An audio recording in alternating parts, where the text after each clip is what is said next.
कि ये बिजनेस मेरे समझ में आया। और आज जो भी हूँ, आज इतने बड़े स्टेज पे आपने मुझे मौका दिया है, तो उसके पीछे मैं सबसे पहले कहना चाहूंगा कि जब मैंने जिंदगी की शुरुआत की थी तो मैंने आपकी ही एक आरटीपी से, दिल्ली से शुरुआत की थी, जहाँ पे अदिति दीदी ने और विनय भाई ने, मेरे ख्याल से वो उन्होंने स्टेज को संभाला था। तो मैं बड़ा मोटिवेट हुआ कि यार इस तरीके से अपने आगे जब भी स्टेज पे जाएंगे तो इस तरीके से अपने साथ भी ऐसा होगा कि एक आईडी खुद सिक्स से टू, और वाइफ की आईडी भी सिक्स से थी उस टाइम, अदिति दीदी भी सिक्स से थी। तो आपको देख के ही सीखा। सबसे बड़ी चीज है कि हम सुनते क्या है वो मायने नहीं रखता सर, कि हम उससे लर्न क्या करते हैं, सीखते क्या है और उसको जिंदगी में अप्लाई क्या करते हैं। आज अगर मैं देखूं तो मैंने उन सभी लोगों को जिनको देख देख के मैं पनपा हूं, बड़ा हुआ हूं, रजत सर हो गए, उनके वीडियो में छोटे छोटे क्लिप्स जो इन्होंने डाल रखे हैं वो मैं देखता था।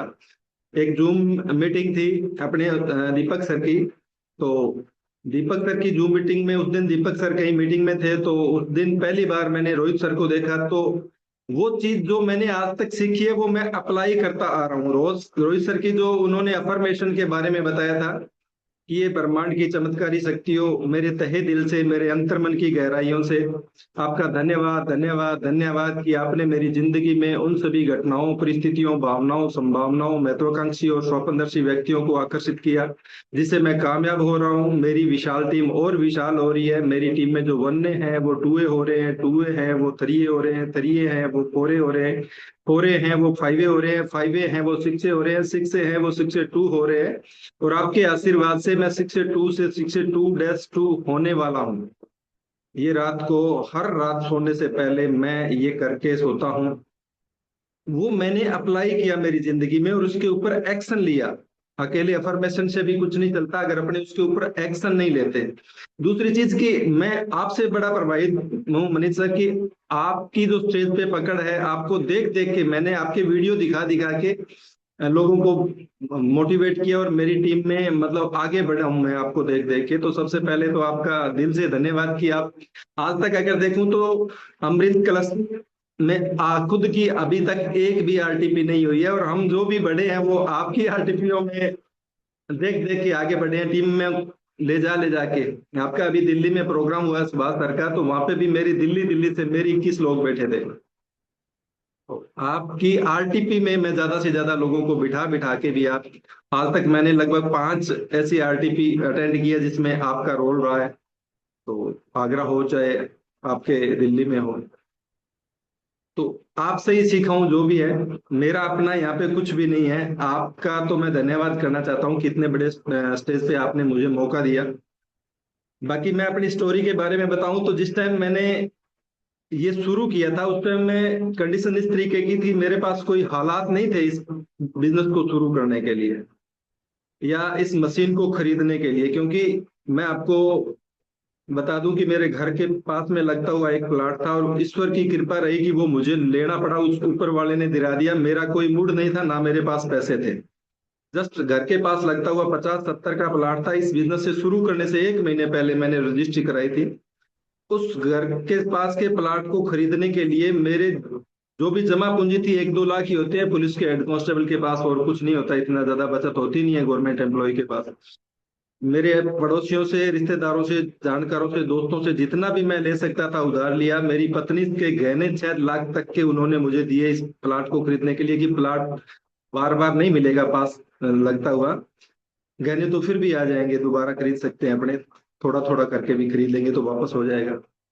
मेरे जीपीएफ में और एसआई में जितना भी मैक्सिमम रीच तक लोन ले सकता था मैंने लिया, और उसके बाद में भी मुझे 50 लाख का एचडीएफसी का लोन लेना पड़ा। क्यों लेना पड़ा 50 लाख का? क्योंकि ऑलरेडी मेरे पास मेरा हाउस लोन चल रहा था 20 लाख का, वो उतार के फिर मुझे नया प्लाट लेना था नए लोन के साथ।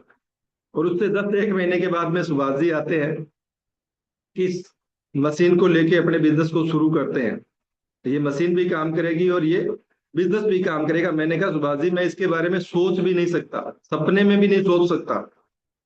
क्योंकि अभी मेरी 65,000 रुपए की जो सैलरी है उसमें से 50,000 रुपए ईएमआई जा रहे हैं, और 15,000 में मैं घर खर्चा निकाल रहा हूँ, जिसमें मेरे 2 बच्चों की पढ़ाई थी। एक बच्चा मेरा पटियाला में पढ़ता था और दो बच्चों की पढ़ाई और एक बच्चा बाहर पढ़ता हो तो 15,000 में क्या करेगा कोई आदमी।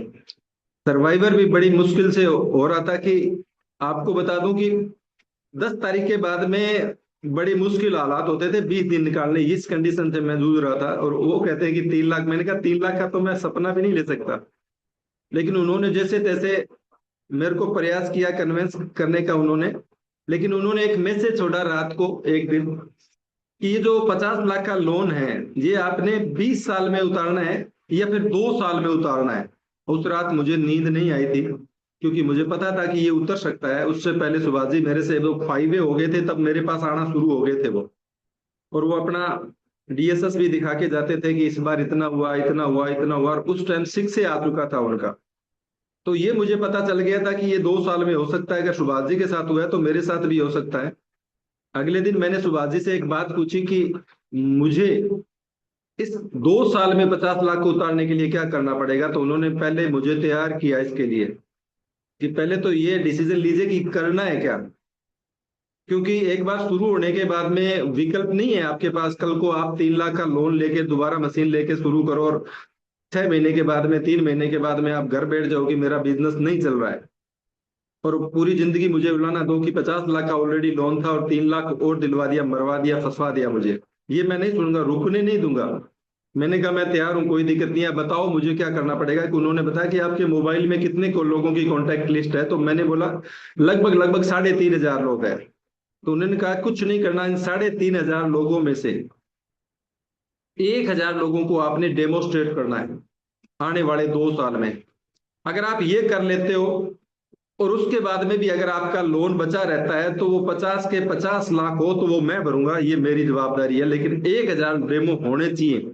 उससे पहले मैं आपसे कोई सवाल नहीं सुनूंगा, कोई आपका बहाना नहीं सुनूंगा, एक्सक्यूज कोई नहीं चलेगा। उससे पहले आप मेरे से इस विषय पे बात ही नहीं कर सकते कि क्या हुआ कि नहीं हुआ।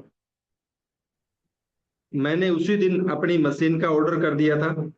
और उसके बाद में मैं लगातार, मेरे साथ जो चैलेंज था कि मैं पुलिस में जॉब करता हूँ और पुलिस वालों की आपको पता है कि ड्यूटी किस तरीके की रहती है। मुझे सुबह, मैं घर से निकल जाता था 8 बजे, मुझे थाने में पहुंचना होता था। पीलीबंगा थाने में मेरी पोस्टिंग थी।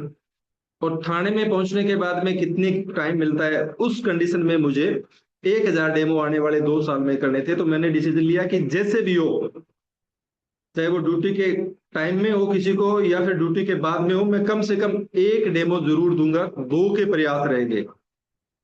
8 बजे मैं घर पहुंचता था रात को, और 8 बजे घर पे पहुंचने के बाद में खाना खा के मैं निकलता था। और मेरा 10-11 बजे तक किसी के मैं ड्राइंग रूम में बैठा होता था, डेमो दिखा रहा होता। ये मेरा रूटीन चला था लगभग 3 महीने। उस 3 महीने में मेरा लगभग 70-75 डेमो हुए थे और मेरी एक भी क्लोजिंग नहीं हुई थी। तो अंदर से बड़ा मैं टूटा हुआ था। लेकिन मेरे साथ समस्या ये थी कि मैं सुभाष जी के आगे रो नहीं सकता था कि उन्होंने 1,000 के लिए बोला था।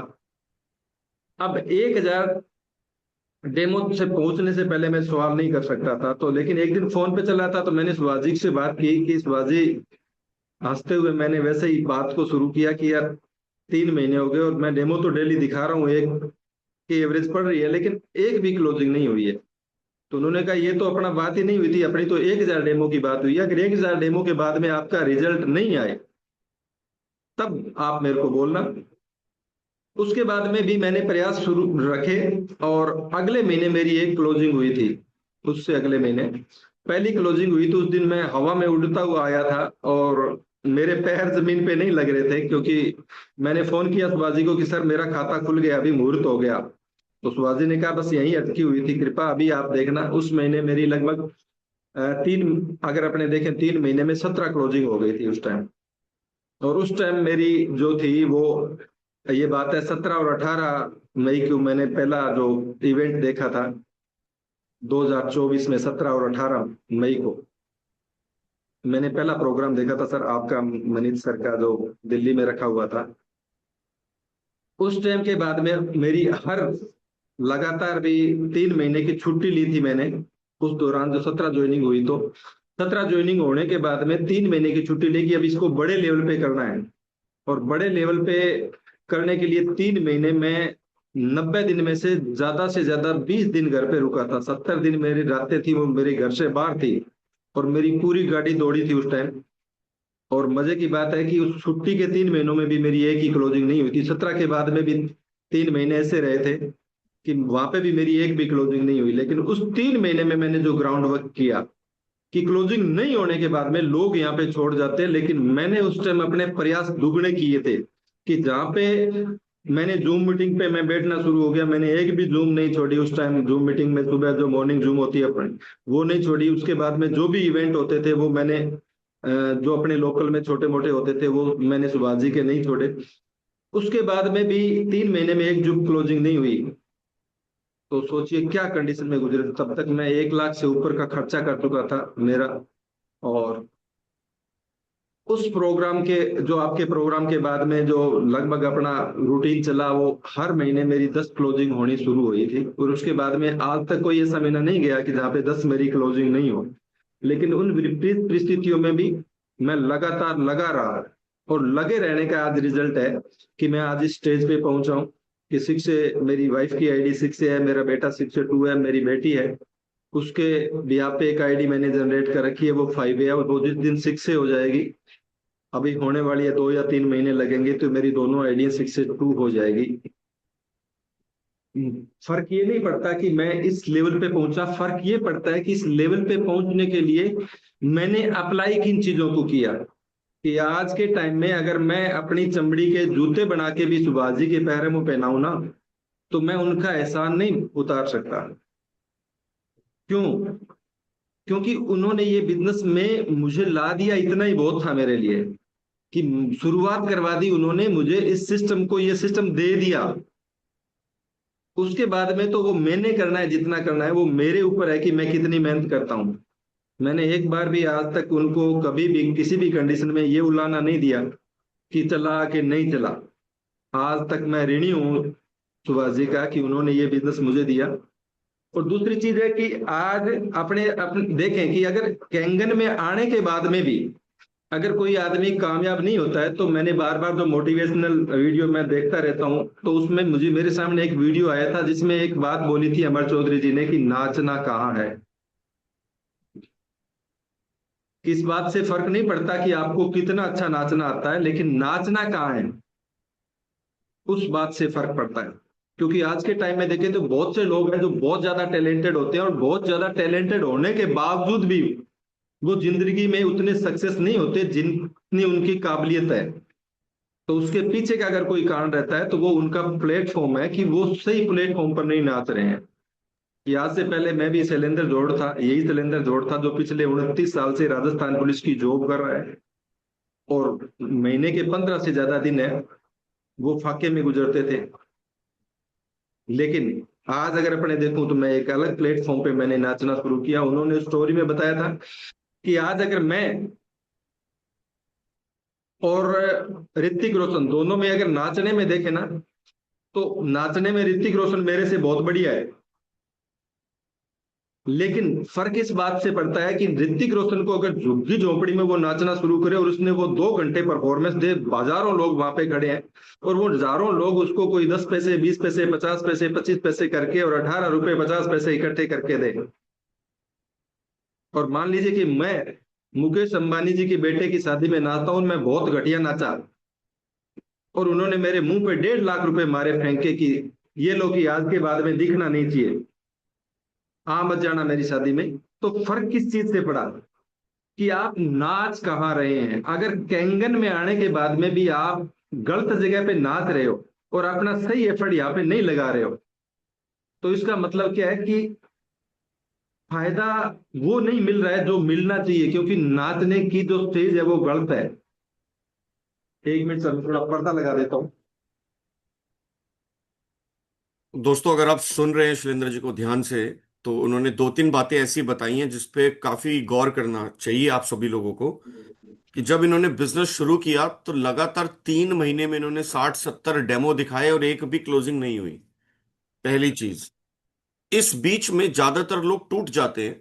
लोग तो 10-15-20 डेमो करने के बाद ही ये निष्कर्ष ले लेते हैं कि ये बिजनेस नहीं चलेगा।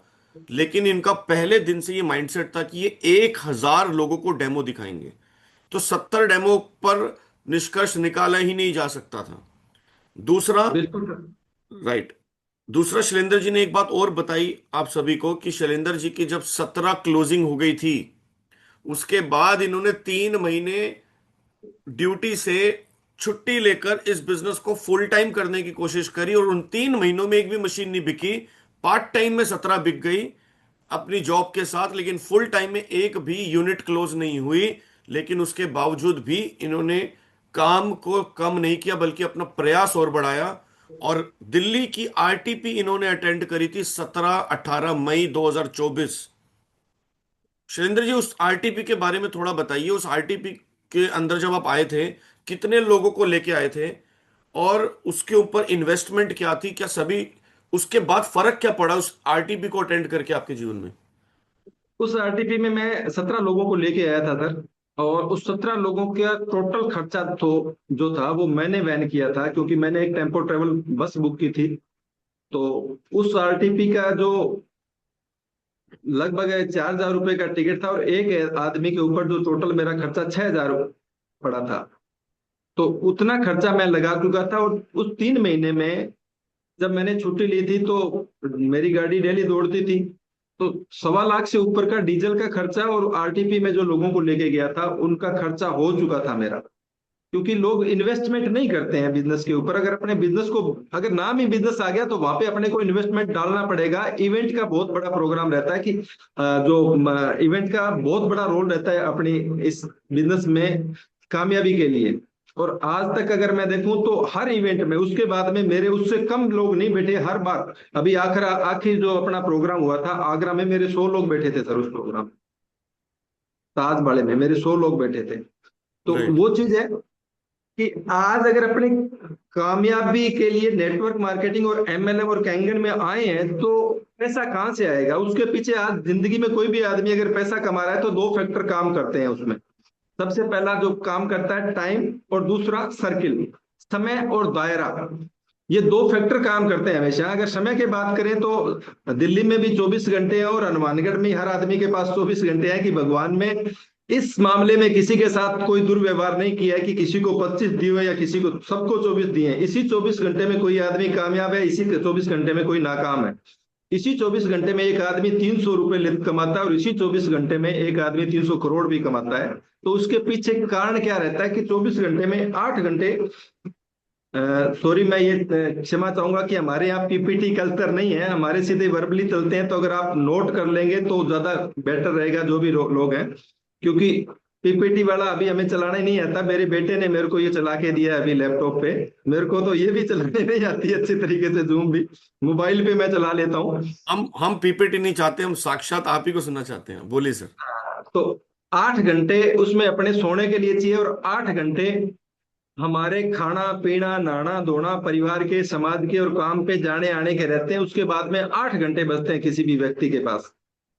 उस 8 घंटे में को वो किस तरीके से मैनेज करता है उसके ऊपर डिपेंड करता है कि आपकी लाइफ में आप कहाँ जाओगे। अगर मैं मेरे ऊपर देखूं कि मैंने 29 साल जॉब करने के बाद में मैं आज 8 घंटे देता हूं अपनी ड्यूटी को, और उस 8 घंटे से मुझे 1 लाख रुपए सैलरी मिलती है। ये 1 लाख रुपए कोई भी कमा सकता है दूसरे तरीके से, कि मेरे जैसे किसी व्यक्ति को 8 घंटे के लिए हायर करे, उसको 20-30 हजार रुपए दे, और उसको 1 करोड़ का शोरूम खुलवा के दे दे। वो 1 लाख रुपए आपको कमा के दे देगा। अब दूसरा, अगर मुझे इस 8 घंटे में मुझे 2 लाख चाहिए 1 लाख की जगह, तो मुझे 8 घंटे और काम करना पड़ेगा। यानी 24 घंटे में मुझे 16 घंटे काम करना पड़ेगा, तो मैं 2 लाख पे पहुंचूंगा। और 16 घंटे हर आदमी के बस की बात नहीं है कि कोई आदमी 16 घंटे काम कर सके लगातार। अगर किसी को काम करना हो तो मशीन कर सकती है, आदमी लगातार 16 घंटे पूरी जिंदगी काम नहीं कर सकता। लेकिन अगर उसकी बात करूं दूसरे व्यक्ति की जिसने इन्वेस्टमेंट करना है, तो वो एक आदमी को और ढूंढे और 1 करोड़ रुपए और इन्वेस्टमेंट कर दे, यानी 2 करोड़ इन्वेस्ट करके 2 शोरूम खोल दे तो 2 लाख कमा सकता है। लेकिन अगर बात करूं 4 लाख रुपए महीने कमाने की, तो मुझे 32 घंटे काम करना पड़ेगा सर। मेरे पास तो 24 घंटे हैं, हर आदमी के पास वो 24 घंटे हैं। तो 4 लाख कमाने के लिए वो 24 घंटे तो कर ही नहीं सकता किसी भी घंटे में, और अपने को 32 चाहिए। लेकिन वहां पे है कि कोई आदमी 4 लोगों को हायर करके और 4 शोरूम 1-1 करोड़ के लगा दे, तो वो 4 लाख कमा सकता है। आज टाटा, बाटा, बिरला, बांगड़, रिलायंस, सिंघानिया जितने भी लोग हैं, वो इसलिए अमीर नहीं है कि वो हमारे से ज्यादा काम करते हैं, वो इसलिए अमीर है कि उनके लिए हमारे जैसे लाखों लोग करोड़ों घंटे काम करते हैं। तो क्या अपने उनके तरह शोरूम खोल सकते हैं, पेट्रोल पंप लगा सकते हैं, टावर लगा सकते हैं, फैक्ट्रियां लगा सकते हैं? नहीं लगा सकते, हमारे पास इन्वेस्टमेंट नहीं है। तो क्या कर सकते हैं आज?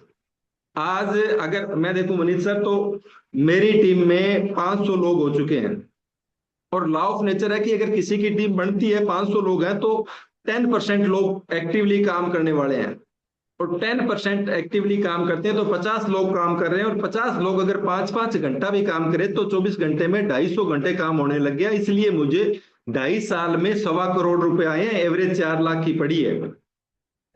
कारण है कि टाइम मल्टीप्लाई हुआ है। अगर आपके पास ऑप्शन है कि इसके अलावा आप कहीं से भी अपना टाइम मल्टीप्लाई कर सकते हो, तो आप पैसे कमा सकते हो, कोई जरूरी नहीं है। आपके पास शैलेंद्र इतना इन्वेस्टमेंट होना चाहिए। दूसरी शैलेंद्र चीज, सर, दायरा, दायरे से इनकम आती है किसान को, दायरे से इनकम आती है एक वकील को, एक डॉक्टर को, एक राजनेता को। कि मान लीजिए कि मेरा गांव है जहां पे 3,000 लोगों की आबादी है, और 3,000 लोगों की आबादी में मैं एक दुकान खोलता हूं, तो ज्यादा से ज्यादा दायरा क्या होगा? उस गांव के 3 किलोमीटर के दायरे में से, रेडिएशन में से मेरी दुकान पे लोग सामान खरीदने आएंगे, तो पैसा कम आएगा। वही शोरूम, वही दुकान मैं अगर हनुमानगढ़ में खोल लेता हूं, तो ये दायरा 25 किलोमीटर बढ़ जाएगा। मेरे गांव में हनुमानगढ़ वाला कोई जाके दुकान पे सामान नहीं खरीदेगा, लेकिन मेरे गांव का आदमी आज भी हनुमानगढ़ से 25 किलोमीटर दूर से ये सामान खरीद के लेके जाता है। तो गांव वाली दुकान से जो हनुमानगढ़ वाली दुकान है, उसका दायरा बड़ा है, तो इनकम भी बड़ी होगी। अगर यही शोरूम मैं खोल देता हूं बठिंडा में, दिल्ली में, तो लोग दिल्ली से भी हनुमानगढ़ में, ये दायरा 200 से 300 किलोमीटर तक बढ़ सकता है। कि लोग अभी अगर अपने देखें तो बठिंडा के फैक्ट्री आउटलेट में से लोग जो कंपनी के बड़े ब्रांड ब्रांड के प्रोडक्ट खरीदने के लिए, लोग हमारे यहाँ से 100 किलोमीटर दूर बठिंडा भी जाते हैं, मैं खुद जाता हूँ। और लोग दिल्ली से भी सामान लेने के लिए आते हैं। तो वो दायरा बढ़ाया उन लोगों ने, क्योंकि उस प्रोडक्ट को बड़े लेवल पे किया। मान लीजिए कि हनुमानगढ़ में अगर किसी भी टाटा का, टोयोटा का, महिंद्रा का, हुंडई का, होंडा का शोरूम खोलता है, तो ये दायरा 100 किलोमीटर तक बढ़ सकता है, कि लोग 100 किलोमीटर दूर से भी आएंगे। लेकिन कोई भी, अगर राकेश जी जैन चेन्नई में बैठे हैं, तो वो मेरे निजी रिश्तेदार हैं, तो क्या भी वो हनुमानगढ़ से कार खरीदने के लिए आएंगे सर? कभी नहीं। नहीं आएंगे। उस दायरे को बढ़ाने के लिए हमें फिर वही काम करना पड़ेगा कि हमें दिल्ली में, जयपुर में, चेन्नई में, पूरे हर उस शहर में शोरूम खोलना पड़ेगा, जो हर आदमी के बस की बात नहीं है। लेकिन अभी अगर बात करूं, तो मैंने हनुमानगढ़ से इस बिजनेस को शुरू किया, और हनुमानगढ़ से शुरू करने के बाद में मेरे साथ में मेरे पुलिस में ही एक प्रदीप उडानिया है, जो अभी 6 से हो चुके हैं। मैंने प्रदीप जी को ज्वाइन कराया, मेरे ये मशीन दिलवाई, और ज्वाइन करने के बाद में वो संगरिया के रहने वाले थे, तो उन्होंने संगरिया में एक मशीन लगवाई। संगरिया वाले ने चौटाला में लगा दी, चौटाला वाले ने डबवाड़ी में, डबवाड़ी वाले ने सिरसा में, सिरसा वाले ने बठिंडा में लगा दी। उसी तरीके से एक व्यक्ति को उन्होंने अबोर से शुरुआत करवाई, अबोर वाले ने फाजिलका में लगा दी, फाजिलका वाला आगे जलालाबाद में चला गया, जलालाबाद वाला गुरु और साहिब में चला गया, गुरु और साहिब वाला फिरोजपुर में चला गया। इसी तरीके से राकेश जी बगड़िया एक व्यक्ति हैं, जो पीलीबंगा से शुरू करते हैं, उनका गांव जाखड़ावाड़ी है, उन्होंने जाखड़ावाड़ी गांव में 17 मशीन लगा दी। आज वो 5 हो चुके हैं, उन्होंने रावसर में लगा दी, नौर में लगा दी, पल्लू में लगा दी, गंगानगर में लगा दी, संगरिया में लगा दी। इसी तरीके से एक व्यक्ति है जो 6 से हैं, मिस्टर महावीर नेहरा, गढ़साना मंडी से। इस महीने उनका वो अपने जो मैगजीन आती है उसमें भी नाम आया है। तो गढ़साना मंडी वाला, उन्होंने, जब मैंने उनको शुरू किया 250 किलोमीटर, अभी मेरी यहाँ से 11 बजे वहां पे गढ़साना 250 किलोमीटर दूर मेरी मीटिंग है वहां पे संडे को। तो उन्होंने, जब मैंने उनको शुरू कराया, तो उन्होंने अनूपगढ़ शुरू कर दिया, उन्होंने रावड़ा कर दिया, उन्होंने खाजूवाड़ा कर दिया, बीकानेर कर दिया, उन्होंने जयपुर कर दिया, उनकी दिल्ली आ गई, उनकी चंडीगढ़। दिल्ली से मेरी पिछले महीने 12 क्लोजिंग हुई है। तो वो दायरा बढ़ता जा रहा है। इसी तरीके से मैंने एक व्यक्ति को शुरू किया कोटा से, कोटा वाला जयपुर में शुरू कर गया, कोटा वाला दिल्ली में आ गया, दिल्ली वाला आगे चला गया आपके यूपी में, वो कर्नाटका में चला गया। कोटा वाले का बेटी ऑस्ट्रेलिया में रहती है, उसने उसको मशीन दिलवाई वहां पे, ऑस्ट्रेलिया वाली उसकी बेटी ने 2 मशीनें आगे लगवा दी। कोटा वाले का एक रिश्तेदार है, वो अमेरिका में उसकी रिश्तेदारी है, तो वो अमेरिका में लगा गया, और मेरी अमेरिका में मशीन लग चुकी है। इसी तरीके से भूपेंद्र जी हैं, तो भूपेंद्र जी की भी उन्होंने नागौर से शुरू किया, नागौर वाले की आगे बेल्जियम में चली गई, जयपुर में चली गई, कानपुर में चली गई। मैं हनुमानगढ़ में था, लेकिन आज मेरा दायरा इंडिया के 9 स्टेटों में और 3 इंडिया से बाहर देशों में शुरू हो चुका है। तो क्या अपने इस तरीके से टाटा, बाटा, बिरला, बांगड़, रिलायंस, सिंघानिया, इनका दायरा पूरे इंडिया में है सर। एक नमक की थैली 20 रुपए की टाटा को ट्रक के उसके कारोबार से ज्यादा टर्नओवर देती है, क्योंकि वो 140 करोड़ लोगों के पहुंच में है उनका दायरा, और ट्रक 1% से भी कम लोगों में रह जाता है। तो ये बिजनेस हमारा दायरा बढ़ाएगा। अगर हम दिल्ली में आज मान लीजिए कि हनुमानगढ़ में कर्फ्यू भी लग जाता है, तो जो हनुमानगढ़ में बिजनेस कर रहे हैं, जो लोग हनुमानगढ़ में बिजनेस कर रहे हैं, उन लोगों के लिए तो वो कर्फ्यू जब तक लगा रहेगा बिजनेस बंद हो गया। लेकिन टाटा के लिए, बाटा के लिए नहीं बंद होगा। आज मनीष भाई के लिए बंद नहीं होगा, क्योंकि मनीष भाई तो इंडिया के हर शहर में अपना नेटवर्क लेके जा चुके हैं। आज रजत सर के लिए नहीं होगा, क्योंकि वो इंडिया के हर शहर में उनका नेटवर्क जा चुका है। आज रोहित सर के लिए ये बिजनेस, अगर कर्फ्यू भी किसी शहर में लग जाएगा तो बंद नहीं होगा, क्योंकि हर शहर में उनका जा चुका है। तो वो शहर थोड़ी बंद हो जाएंगे। कहीं बाढ़ आ जाए, अगर आपका कारोबार एक शहर में है और वहां बाढ़ आ जाए, तो वो 1 महीने के लिए चौपट हो जाता है। लेकिन यहाँ पे ये दायरा बढ़ जाता है, और ये दायरा हमें इनकम देता है, और ये दायरा हम बगैर पैसा लगाए बढ़ा रहे हैं। देखने वाली बात यह है कि आज टाटा ने बढ़ाया है, उन्होंने टावर लगा दिए, फैक्ट्रियां लगा दी, शोरूम खोल दिए। तो हम उस तरीके से शोरूम नहीं खोल सकते, रिलायंस की तरह पेट्रोल पंप नहीं लगा सकते, लेकिन हम मशीन लगा सकते हैं। और ये दायरा हमारे बढ़ने से नहीं बढ़ता, ये दायरा पूरे इंडिया में अपने आप चला जाएगा।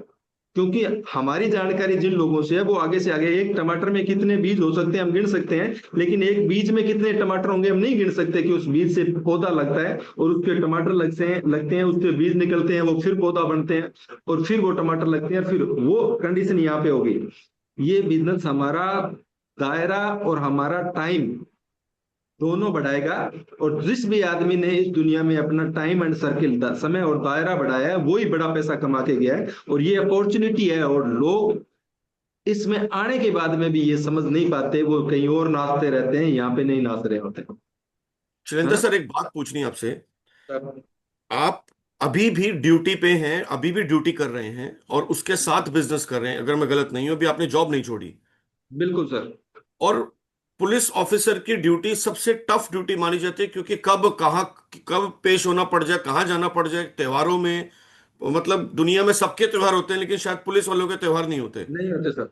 तो इतनी टफ ड्यूटी के बाद आपने अपने मस्तिष्क को कैसे समझाया कि मैं, बॉडी थक जाती है, मानसिक रूप से थक जाते हो, आप समाज में डेली पता नहीं कौन कौन से केसेस आते हैं, कितना कुछ झेलना पड़ता है, उसके बावजूद आप लगभग लगभग 2 साल होने जा रहे हैं, आप आज 6 से 2, 2 आईडियो पे 6 से 2 है।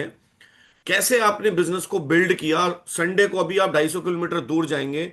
मतलब शायद एक पार्ट टाइमर और फुल टाइमर में मुझे कोई फर्क नहीं दिख रहा, मुझे तो सिर्फ ये दिख रहा है कि आप कैंगन करते हैं, और अपना मैक्सिमम समय आप कैंगन में लगा रहे हैं ड्यूटी के साथ। तो ये मैनेजमेंट कैसे होता है?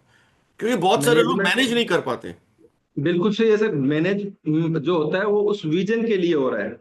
क्योंकि अगर आप 5 साल गधे की तरह सारी जिंदगी भागने से अच्छा है कि घोड़े की तरह 5 साल भाग लो आप।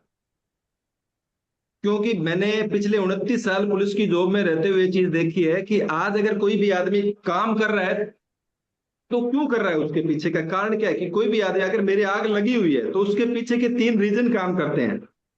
और वो 3 रीजन क्या है? कि आज अगर मैं काम कर रहा हूं, तो मैं टाइम, मनी एंड सिक्योरिटी के लिए काम कर रहा हूं। कि पुलिस में ना तो मेरे पास टाइम है, ना पैसा है, और ना ही सिक्योरिटी है। और आज सिक्योरिटी सबसे महत्वपूर्ण पार्ट है। अगर आज मैं क्यों भाग रहा हूं, आज मैं आपको बताऊं सर, पिछले 2.5 साल से मेरी नाइट की ड्यूटी है। एक रात छोड़ के एक रात मेरी ड्यूटी रहती है। पूरी रात मैं ड्यूटी करता हूँ, रात की 8 बजे से लेकर सुबह 8 बजे तक। लेकिन मैं 8 बजे ड्यूटी करके आने के बाद में मैं 9:30 बजे घर से निकल जाता हूँ। कई बार तो ऐसा होता है कि मैं 400 किलोमीटर दूर जाके वर्किंग करके आके, वहां पे 400 किलोमीटर में 4 बजे पहुंचता हूँ वहां पे शाम को रात के 11 बजे तक ड्यूटी करता हूँ, वर्किंग करता हूँ। फिर वहां सुबह उठ के जल्दी 12 बजे तक करता हूँ, 12 बजे वहां से निकलता हूँ, सीधा ड्यूटी पे पहुंचता हूँ 8 बजे।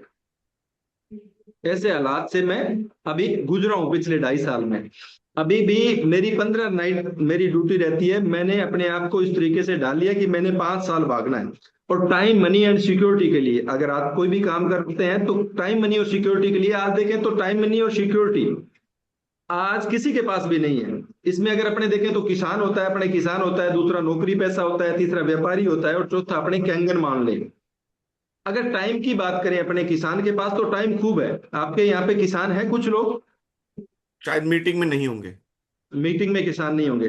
अब किसान के पास टाइम खूब है सर, इतना खाली रहता है कि 3 महीने उसका काम रहता है खेत का, कि अभी उन्होंने गेहूं निकाल ली और कपास बीज दी, कॉटन को उन्होंने बीज दिया, तो अब 11वें महीने तक उनके पास कोई काम नहीं है। वीकली 1 या 2 दिन उनको खेत में देने होते हैं। पूरे दिन वो घर में, घर के बाहर चौगान में 4 लोग ताश खेल रहे होते हैं और 25 लोग इनके पीछे बैठे होते हैं। और वो इतने खाली होते हैं कि कहने वाली बात नहीं है, लेकिन बुरी बात है कि किसी के अगर मर्ग भी हो जाए ना, तो उनका 12 दिन टाइम पास का साधन हो जाता है। वो 12 दिन चलो अपनी हथाई चलेगी, वहां पे बातें करेंगे, पूरे दिन वहां बैठे रहते हैं। वो इतने खाली होते हैं कि आप उनको बोल दो कि चलो अपने जयपुर चलते हैं, तो वो बगैर कुछ देखे ही अपना सूट पैक करेंगे और आपकी सीट पे आगे वाली पे आके बैठ जाएंगे। आप उनको 1 महीने घुमाने के लिए ले जाओ, उनका पैसा खर्च नहीं होना चाहिए, उनके पास इतना टाइम है, वो आपके साथ चले जाएंगे। वो इतना भी सवाल नहीं करेंगे कि क्या करना है कैसे करना है। लेकिन पैसा नहीं है उनके पास, पैसा नहीं है। आज मैं 99% अगर लोगों की बात करूं ना, तो 99% लोगों ने, मेरे एरिया की बात करूं तो ये भी आपके कंडीशन में होगी, कि 99% लोगों ने अपने बच्चों को बीकानेर का किला तक नहीं दिखाया है। 99%। 200 रुपए लगते हैं जाने के और 200 रुपए आने के, 200 रुपए टिकट है, 600 रुपए लगते हैं एक आदमी के। 99% लोगों ने अपने बच्चों को हवा महल नहीं दिखाया, 99% लोगों ने दिल्ली का लाल किला नहीं दिखाया, 99% लोगों ने आगरा का ताजमहल नहीं अपने बच्चों को दिखाया। उनके पास पैसे नहीं है। आज अब वो किस तरीके के सेक्रीफाइसेस करते हैं कि आज दिखाने के लिए, सोशल मीडिया का टाइम चल रहा है, तो इस सोशल मीडिया में हर आदमी अपना बर्थडे और मैरिज एनिवर्सरी सेलिब्रेट करता है और दिखाता है, खुश है। लेकिन सोचिए क्या कंडीशन रहती होगी कि कई बार आपके यहाँ तो ट्रेंड होता है दिल्ली में, और अगर अपने महाराष्ट्र में ये ज्यादा होता है बाहर खाने का। हमारे राजस्थान में थोड़ा, हम जिस एरिया में रहते हैं वहां बाहर खाने का इतना ज्यादा ट्रेंड नहीं होता, लेकिन फिर भी हम लेके जाते हैं, फिल्मों में देखते हो कि चलो आज बर्थडे है। अब एक बात सोचिए कि हम बर्थडे पे या मैरिज एनिवर्सरी में परिवार के 5-7 लोगों को बाहर खाने के लिए ले जा रहे हैं, तो वहां पे एक जाते हैं तो एक मेनू कार्ड होता है। किसी भी अच्छे होटल में बैठते हैं तो मेनू कार्ड में एक साइड में प्रोडक्ट का नाम होता है और दूसरी साइड में रेट होता है। अपने घर वालों की जो नजर होती है वो प्रोडक्ट के नाम पे होती है, और हमारी नजर है वो रेट पे होती है। और मान लो गलती से भी पत्नी कहती है कि ये आज काजू करी खाएंगे, और सामने लिखा हुआ है 835 रुपए प्लेट, और 7 लोग है, पता है कि 3 प्लेट लगेगी तो 2,500 की तो काजू करी करी होगी। और हम कन्विंस करने की कोशिश करते हैं कि नहीं भगवान तेरे को पता ही नहीं है, ये बिल्कुल खट्टा प्रोडक्ट, मैंने कई बार खाया, अच्छा नहीं है, ये खाओ दाल फ्राई, क्यों आगे लिखा हुआ है 100 रुपए प्लेट। तो ये सेक्रीफाइसेस हर आदमी को, किसान के अगर देखें तो वो करना पड़ता है, और ये किसान के नहीं है, ये लगभग लगभग 90% लोगों की समस्या है। और सिक्योरिटी, सिक्योरिटी का किसान के कोई लेना देना नहीं है। टाइम बहुत है, उसके पास पैसा नहीं है। और सिक्योरिटी का, मेरे परदादा के पास 300 एकड़ जमीन थी, पिताजी 3 थे तो वो 100 पे, दादाजी 100 पे आ गए, पिताजी और 20 पे आ गए, और हम 4 भाई हैं तो मेरे को 5 एकड़ आ रही है, 5 बीघे जमीन आ रही है मुझे। तो सिक्योरिटी तीसरी पीढ़ी में आके खत्म हो गई, जो जमीन की सिक्योरिटी थी। अभी लोग, कुछ लोग कहते हैं कि मेरे तो दादाजी भी अकेले थे, मेरे पिताजी भी अकेले थे, और मैं भी अकेला हूं, और मैं भी आगे एक ही रखूंगा, तो कैसे मेरी सिक्योरिटी खत्म हो जाएगी? 50 उनके पास थी, 50 उनके, वो 50 ही रहेगी। तो क्या अपने भगवान थोड़ी हैं? और हमारे जो कल्चर है, मुझे नहीं पता आपके यहाँ, कि हमारे यहाँ एक बच्चे को प्रायोरिटी नहीं देते, परिवार वाले दबाव देते हैं कि कम से कम 2 तो होने चाहिए। हमारे यहाँ कहते हैं कि राजस्थानी में, कि एक आंख का क्या खोलेंगे और क्या बंद करेंगे, तो 2 बच्चे होने चाहिए। तो हमारे एक एडिशनल एसपी साहब हैं, तो उनके एक बच्चा हुआ, तो वो पढ़े लिखे थे, जागरूक थे, उन्होंने कहा हम एक ही रखेंगे, इतनी ज्यादा हम परवरिश नहीं कर पाएंगे। घर वालों ने दबाव बनाया, और दबाव बनाया तो क्या कंडीशन रही कि उनके दूसरी बार 3 हो गए सर। अब उन्होंने कहा कि आंख बंद करो और खोलो, कितनी खोलोगे? तो किसी के पहली बार में भी हो सकता है ये प्रॉपर्टी बंट सकती है, तो सिक्योरिटी खत्म हो सकती है। ये रही किसान की बात। दूसरी अपनी नौकरी पेशा पे आ जाएंगे। भी नौकरी है, चाहे वो प्राइवेट हो चाहे सरकारी हो। मैं आपको बताऊं कि जब मैंने जिंदगी की शुरुआत की, नौकरी इतनी आसान रही नहीं है। कि मैंने 1996 में जब मैं जॉब लगा था, तो 7 वैकेंसियां थी हनुमानगढ़ में, और 700 फॉर्म भरे गए थे।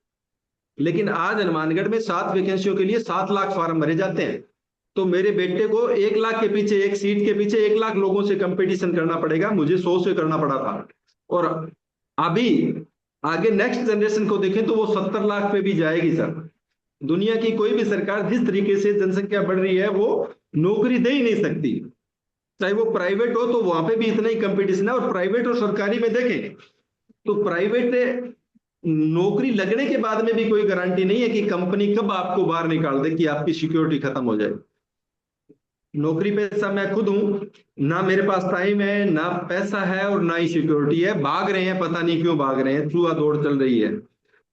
पैसा, समय मरने को नहीं है, पैसा जहर खाने को नहीं है, फिर भी भाग रहे हैं। क्यों?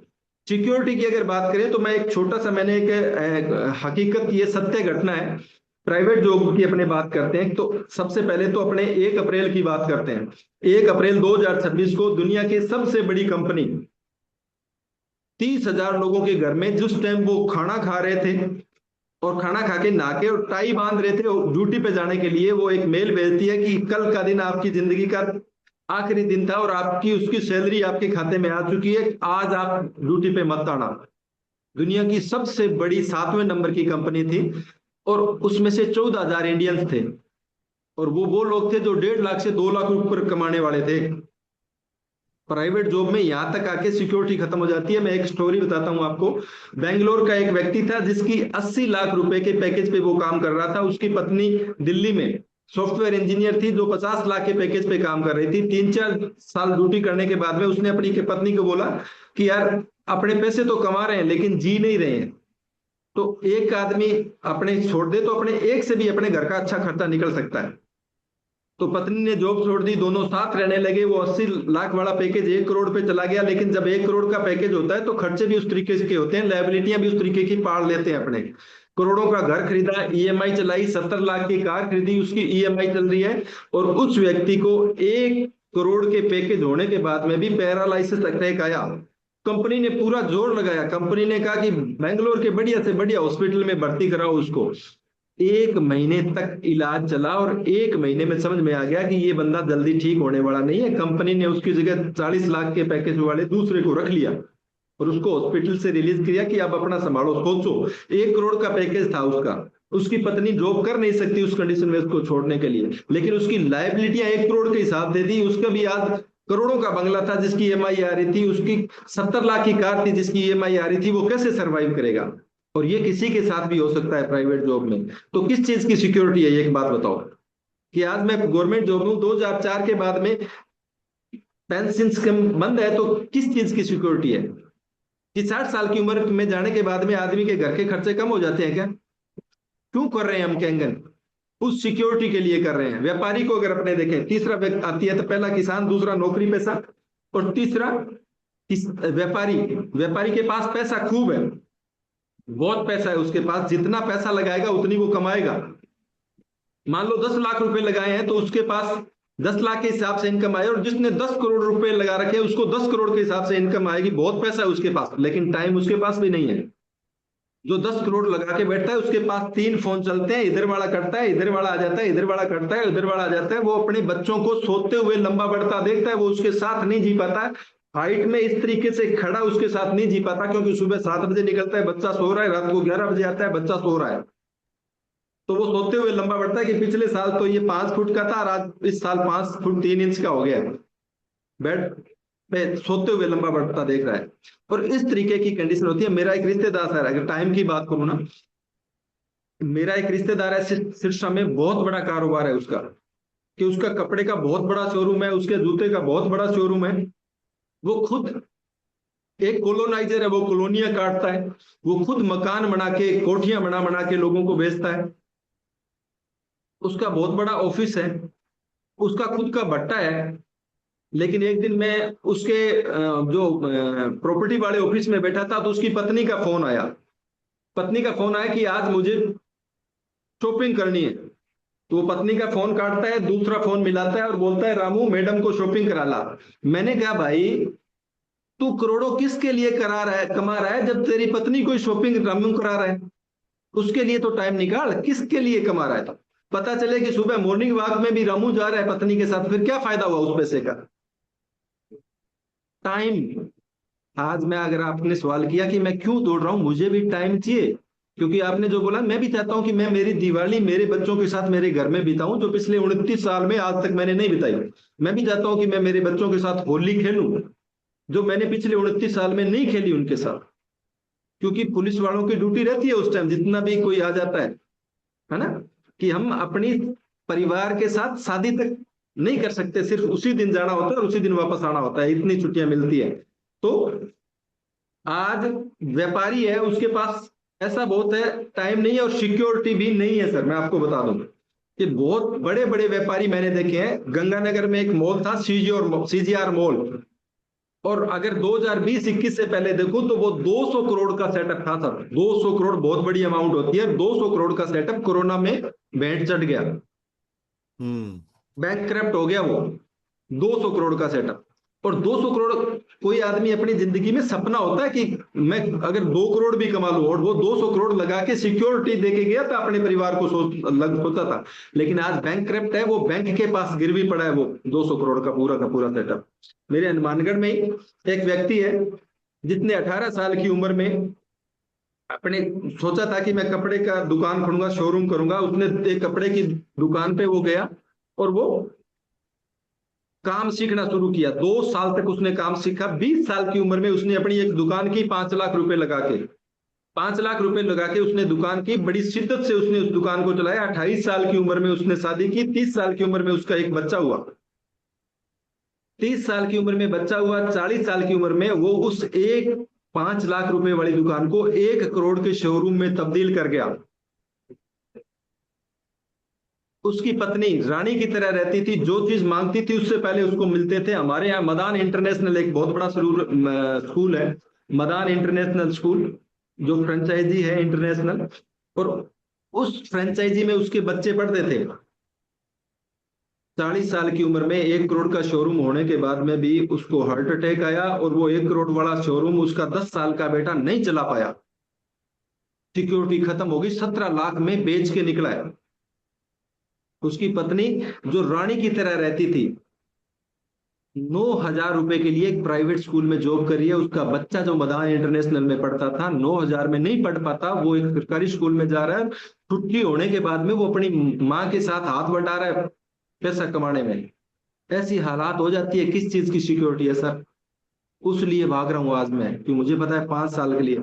आज अगर किसी को लगता है कि मुझे कैंगन नहीं करना चाहिए और मेरे पास सिक्योरिटी है, तो रात की 2 बजे जब हमारी पत्नी, हमारे बच्चे, माँ बाप सो रहे होते हो, तो उस बेड पर से उठ के रात की 2 बजे मुझे, अगर मैं क्यों कर रहा हूं सर, मेरी अपलाइन थी, मिस्टर देव कसमा आज इस दुनिया में नहीं है, तो उन्होंने मुझे ये रियलाइज कराया था। 2007 की बात है। उन्होंने कहा था कि अगर आपको लगता है कि मुझे करना नहीं है ये, तो आप रात की 2 बजे उठ के और अपनी पत्नी बच्चों को सोते हुए देख के खड़े होना अपनी चारपाई से, अपने बेड के ऊपर से, और उस कमरे के गेट पे जाना, और फिर देखना कि अगर तू सो रहा है इस कमरे में तो इनको इतनी अच्छे से नींद हो रही है कि अगर जो तेरा बेड खाली है जो अभी, वो परमानेंट खाली हो जाए, तो क्या वो पत्नी और बच्चे उस तरीके से नींद ले पाएंगे?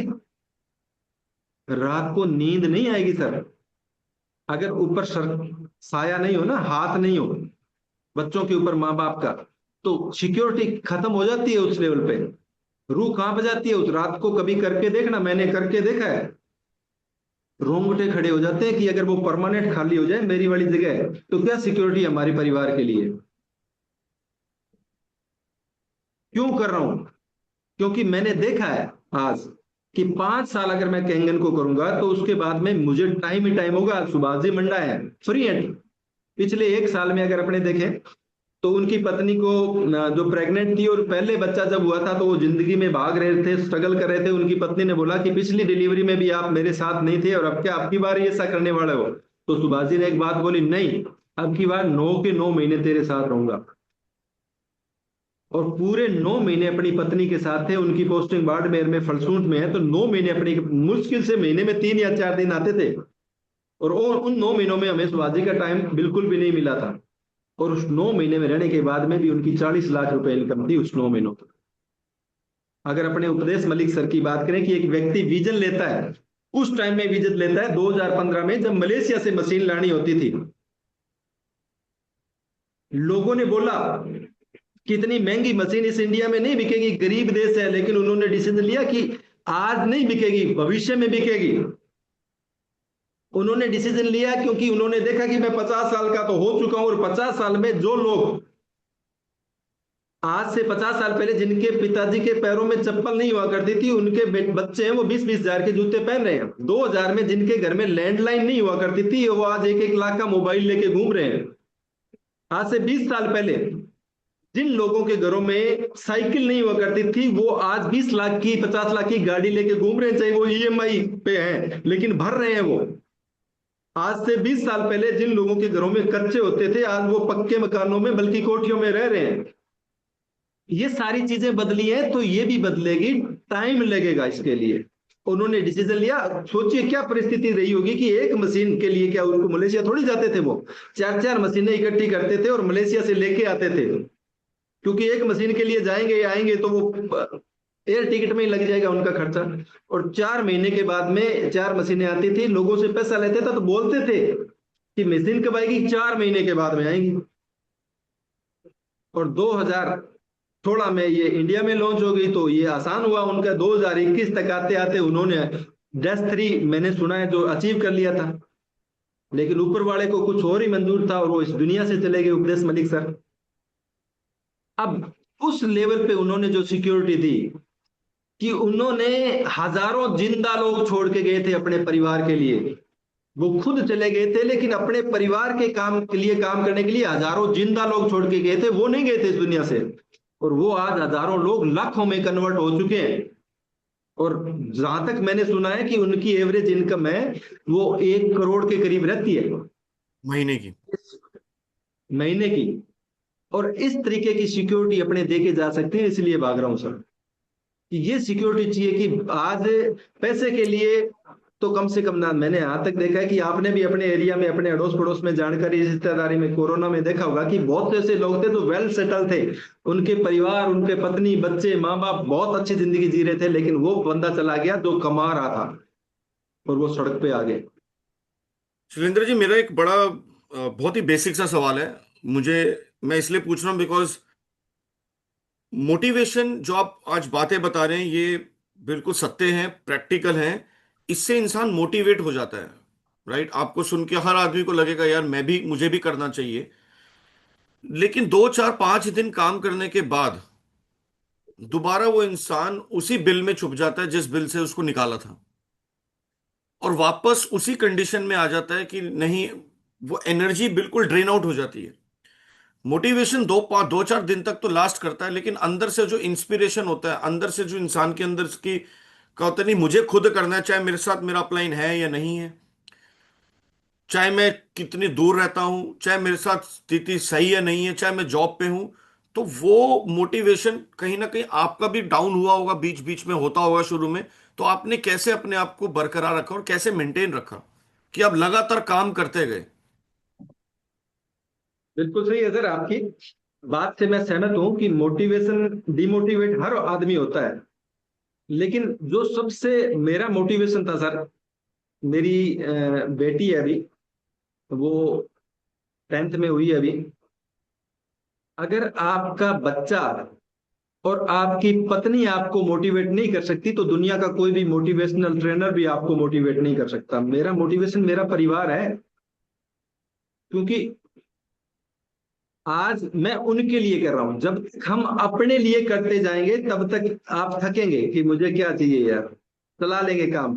लेकिन जिस दिन ये मोटिवेशन आपको अपने परिवार के लिए मिलने लग गया, आज हम खुद के दम पे अपने बच्चों का भविष्य सिक्योर करके जा सकते हैं। आज हर आदमी को लगता है, मनीष भाई, मैं अगर देखूं तो अपनी उम्र में कोई आदमी आ जाता है ना, एक आदमी होता है कि जब वो 15 से 25 के दायरे में होता है तो उसको मजे लेने के दिन होते हैं, कि उसको लगता है कि जिंदगी में मजे लेने हैं।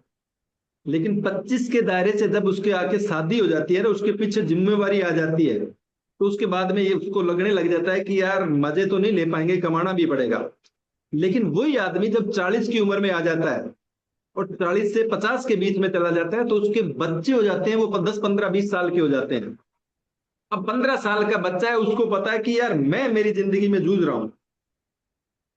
तो वो भी जूझेंगे, क्योंकि उनको, हर आदमी को क्या लगता है कि मेरा बच्चा मेरे से तो टैलेंटेड नहीं है और मेरी ये हालात है, तो उसके क्या हालात होंगे आने वाले टाइम में। हम्म।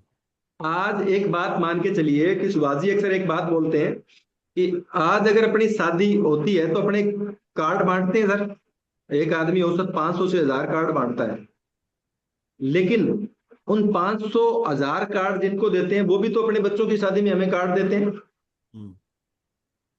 अब कंडीशन क्या है, मेरा बेटा अभी 23 साल का है, मेरे पास अगर एक दिन में 10 कार्ड आ जाए, और 10 कार्ड आ जाए, मैं उसको बोलूं कि यार मैं सब में नहीं जा सकता, ड्यूटी भी रहती है और लोग ज्यादा जगह है तो कैसे जाऊंगा, तो 5 में तू चला जाता, पता सामने से क्या जवाब आता है कि पापा यार मैं बोर हो जाऊंगा, मैं तो उनको जानता ही नहीं हूं। तो इसका मतलब क्या है कि हमारी जानकारी हमारे तक सीमित है और हमारे बाद में खत्म है। उन जानकारियों को हम अपने बच्चों के लिए भी छोड़ के जा सकते हैं। मैंने क्या किया है कि मैंने उन्हीं लोगों को तो शुरू करवाया ना सर, जो मेरे जानकार थे, जो 500 1000 कार्ड मैंने बांटने थे, उन लोगों को बताया, मेरे बाद में भी वो मेरे बच्चे से, मेरे परिवार से कनेक्ट रहेंगे और वो काम करेंगे उनके लिए। आज जो हमारे पास जितनी जानकारी है, हम अपने बच्चों का भविष्य सिक्योर करके जा सकते हैं आज। अभी मैं आपको परसों की बात बताता हूँ कि मेरे बेटे का जो जीएसटी नंबर लिया था मैंने, तो जीएसटी भरना था पिछले 1 साल का, उसका जीएसटी 4 लाख के करीब भरना था। तो मैंने कहा कि यार तू, तेरे पास चेक बुक नहीं है, चेक लगाना पड़ेगा अपने को, तो तू चेक बुक लेके आ। तो वो बैंक में गया, बैंक में गया, मैनेजर से पूछा कि मुझे चेक बुक जो अप्लाई कर दी थी ऑनलाइन वो मेरे पास नहीं आई, तो बैंक में चली गई थी। बैंक में चली गई, मैनेजर ने पूछा कि क्या, हाँ, तो क्या मैंने चेक बुक लेनी है, तो उसने कहा अकाउंट नंबर बताओ, उसने अकाउंट नंबर बताया, खाता खोला तो खाते में 5 लाख रुपए पड़े थे। उसको देखा कि यार 22 23 साल का लड़का है, 5 लाख क्या करता है, कि कुछ नहीं, स्टूडेंट हो तो ये पैसे, कि ये तो कोई कैंगन वाटर है तो वो उसमें से आते हैं।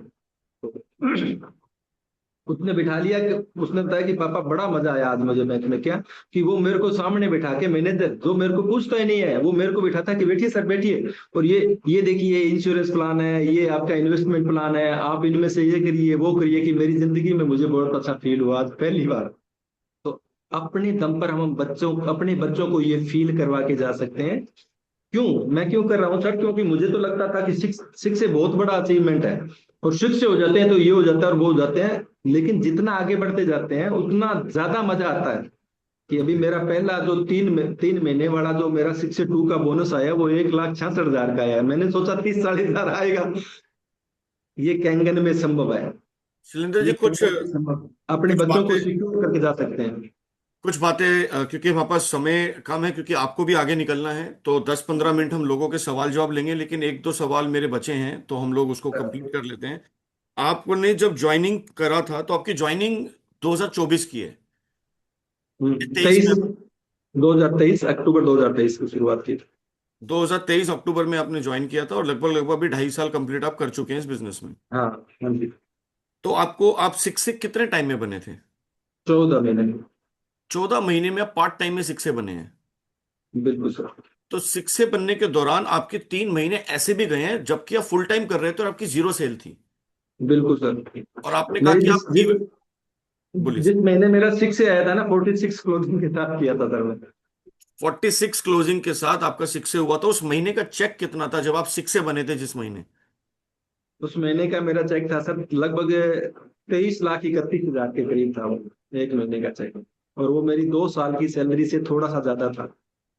दोस्तों, एक महीने का चेक 23 लाख के आसपास का चेक, जबकि बिजनेस में 14वां महीना चल रहा था, 14th मंथ, और 29 साल सैलरी पे हम कंपेयर नहीं करेंगे, वो भी एक अपना, वो भी एक लोगों का सपना होता है, लेकिन मैं इस बिजनेस की ताकत बता रहा हूं कि बहुत सारे लोग इस बिजनेस को बहुत हल्के में समझते हैं, करते हैं, नहीं करते, लेकिन लगातार करने का नतीजा आप हो सकता है कि कल को आप जो नीचे एक नाम लिखकर, चेहरा और नाम बदलेगा, लेकिन स्टोरी ऑलमोस्ट सेम रहेगी। आज शैलेंद्र जी हैं, कल आप भी हो सकते हैं उनकी जगह।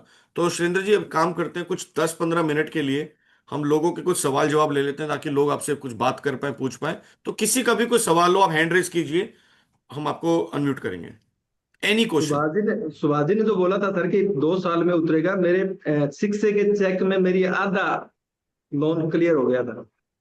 सब बहुत बढ़िया सर, ग्रेट। एक महीने में। एनीबडी, एनीबडी, किसी को सवाल हो? राकेश जैन जी को मैं अनम्यूट कर रहा हूँ। Rakesh ji, go ahead. Good morning Shailendra ji, दोबारा आपसे मुलाकात हो रही है। हाँ राकेश जी, नमस्कार। और थैंक यू। मेरा एक सवाल ये है कि जब जब आपने शुरुआत की, जब आप शिक्षक तक बने, ऐसा भी कई बार सिचुएशन आता है कि आप काम कर रहे हो और टीम को नहीं समय दे पा रहे हो, बिकॉज जब टीम बड़ी होती है तो आपका दायरा बड़ा होता है और आपका मतलब हर बंदे को समय देना संभव है। आपने क्या ऐसा सिस्टम प्लग इन किया? क्योंकि मैं ये सवाल जो जितने लोग बैठे हैं, ये कॉमन सवाल है। आपने ऐसा क्या सिस्टम तैयार किया कि जहां पे आपकी टीम मोटिवेट होती रही और अपने आप सेल्फ काम करती रही? क्योंकि देखिए, अकेला आदमी से नहीं पहुंच सकता हर जगह पे, पॉसिबल नहीं, जैसे टीम बड़ी होती है। और जैसे आपने कहा कि हर गांव में, बठिंडा से लेकर के दिल्ली शहर तक, सिरसा से लेकर के हर जगह तक आपके लोगों तक पहुंचे, और आप आज 450 किलोमीटर दूर ट्रैवल भी कर रहे हो। तो जब टीम की डिमांड आती है, सर मेरे पास आइए, तो आप कैसे मैनेज करते हो और क्या काम करते हो? सर बिल्कुल सही बात है, क्योंकि नेटवर्क मार्केटिंग में आप कितना भागते हैं उससे आपको पैसा नहीं आता, आपकी टीम कितना भागती है उससे पैसा आता है। आज तक मैंने पिछले 2.5 साल में जो सबसे बड़ा जो मेरा टारगेट था, कि मैंने जब भी मैंने शुरू किया था और मेरी जब 17 क्लोजिंग हो गई थी, उस 17 में से 4-5 लोग थे जो मेरे साथ थे, तो मैंने उन 4-5 लोगों के साथ मिलके, हनुमानगढ़ में मेरी मंथली मीटिंग होती है सर। आज तक जब से मतलब पिछले 24 महीनों की बात करूं, 2 साल की बात करूं, शुरुआत के 6 महीने निकाल दूं तो एक भी महीना ऐसा नहीं रहा जहां पे मेरी खुद की टीम की मीटिंग नहीं होती हो। उसमें मैंने शुरू क्या किया कि जो मेरे 5 लोग थे, मैंने कहा कि अपने अपनी खुद की मीटिंग करेंगे जहां पे डेमो और मार्केटिंग प्लान, दो ही चीजें हो। पहले दिन से मैंने मार्केटिंग प्लान को प्रायोरिटी दी। आज भी आप देखोगे तो मैंने हेल्थ पर नहीं बोला, मैंने वेल्थ पे ही बोला है। आज लोग क्या कर रहे हैं, लोगों की बीमारियां ठीक करने में लगे हुए हैं, और लोगों की बीमारी है वो है उनकी गरीबी, उसके ऊपर कोई बात ही नहीं करता। तो हम मार्केटिंग प्लान भी साथ में देते थे। 5 लोगों को जब मैंने लेके शुरू किया तो मैंने कहा कि हर आदमी को कम से कम एक आदमी को नेक और साथ में लेके आना है। तो ये 10 लोगों की मीटिंग थी, और वो 10 लोगों की जो मीटिंग है वो आज 80 लोगों पे पहुंच चुकी है, जहां पे 20 लोग हैं जो 2-2 लोगों को लेके आते हैं, तो 80 नए लोग डेमो देखते हैं उस हर संडे मेरे। और ये जो मीटिंग है वो हर संडे को हो रही है। 4 स्टेशन है जहां पे मेरे 80-80 लोगों की मीटिंग होती है, जिसमें डेमो होता है और मार्केटिंग प्लान होता है, दोनों चीजें। मेरा पहला संडे हनुमानगढ़ में फिक्स है, दूसरा संडे मेरा गड़साना में है, तीसरा संडे गंगानगर में, और चौथा संडे जो है वो रावला मंडी में है। तो यहाँ चारों जगह पे जो एक्टिव लोग हैं, उन एक्टिव लोगों को यही बोलना है कि भैया एक आदमी कम से कम होना चाहिए, ज्यादा से ज्यादा 2, ज्यादा भीड़ नहीं करनी उसमें। 2 लोगों को, क्योंकि अपने 2 से ज्यादा लोगों को फॉलो नहीं कर पाता नया आदमी, तो 2 लोगों को फॉलो कर पाता है, अपने भी उनके साथ जाके फॉलो करवा सकते हैं। तो ये मैंने रूटीन रखा, और उन लोगों के साथ सबसे जो मेन मैटर करता है सर, कि आज कैंगन जैसे बिजनेस में कोई आदमी अगर नाकाम हो रहा है तो उसके पीछे उसका लालच है। कि आज मेरी टोटल अगर देखें ना, तो डायरेक्ट मेरी जो स्पॉन्सरिंग है वो 60 से ज्यादा है, लेकिन मेरे से 20 ही लगी है। 3 आईडियो पे 7 जितने रिक्वायर्ड है, 21 ही है, वो मैंने बाकी ज्वाइनिंग वहां दी जो काबिल था। और हमेशा ज्वाइनिंग अपलाइन से ले नहीं सकते, अपलाइन देती है उस व्यक्ति को कि ये मेरा बंदा है भैया, मैं तुझे दे रहा हूं, और आज के बाद में मेरे पास इसका फोन नहीं आना चाहिए, इसके डेमो तू करेगा, इसके सारे काम तेरे हैं, इसकी क्लीनिंग ई क्लीनिंग तू करेगा।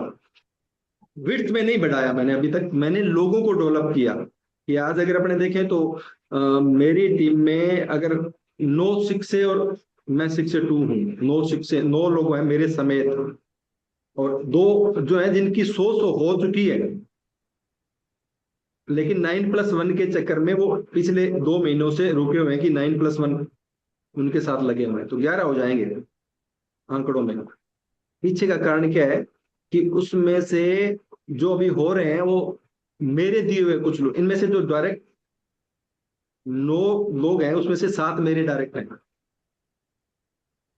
जो मैंने नीचे लोगों के साथ लगाए हैं। तो वो है कि हमें शुरुआत में शिवाजी मंडा का जो हमें जो मिला है, जो इन हमें पीछे से जो मिला है, कि शिवाजी मंडा ने मुझे जो लगाया था वो वहां लगाया था जहां से मेरी तीसरी ज्वाइनिंग के बाद में शिवाजी को एक भी पॉइंट नहीं आया, तो वही डुप्लीकेट हुआ कि स्ट्रक्चर में लगाया। आज ये बढ़ रहे हैं तो स्ट्रक्चर में लगा रहे हैं। मेरा जो डेस्क ट्री का स्ट्रक्चर बिल्कुल क्लियर है सर, दोनों आईडियो का। बहुत बढ़िया। नहीं, thank you sir, thank you Manish ji. Thank you, thank you. एक सवाल हम अब विष्णु जी को हम लोग फ्रेम में ले रहे हैं। Vishnu ji, go ahead. Good morning Shailendra ji, Ram Ram. Ram Ram sir, Ram Ram. आपका एक्चुअल मुझे याद है, मेरी आरटीपी मई 2024 की थी, फर्स्ट थी। और आप भी वहीं पे फर्स्ट है, आई थिंक, मुझे लग रहा है। हाँ बराबर है। जी, हाँ जी सर। तो जी सर। आपको उस समय मैंने स्टेज पे देखा था फर्स्ट टाइम, राजस्थान पुलिस से बोल के, क्योंकि मैं भी एक गवर्नमेंट एम्प्लॉय और आप भी एक गवर्नमेंट एम्प्लॉई है। आप उस समय हम्म। फोरे थे। हाँ। उस समय मैंने ब- सुना था मैंने आपको। बिल्कुल। तो ये आपकी जो आपने हकीकत बताया वो भी मैंने सुना था। पहले 3 महीने आपने खुद छुट्टी डाल के दिन रात लगे रहे, घर पे नहीं आते थे। उस बात से लेकर आज तक मेरे को वो सभी याद है। और सच में आपने जो काम किया, मुझे आपका इस बात से आज से भी और उस दिन भी मेरे को क्लियर हुआ था कि आपके जो क्यों बहुत स्ट्रांग था। एक्चुअल हर आदमी का क्यों स्ट्रांग होना चाहिए, मैं भी अपना क्यों स्ट्रांग करने के पीछे पड़ा हूँ। लेकिन कहीं ना कहीं जॉब के बंधन का रखना हम कर नहीं पा रहे हैं। लेकिन आपने कर दिखाया, और सच में हम आप हमारे लिए बहुत इंस्पिरेशन है।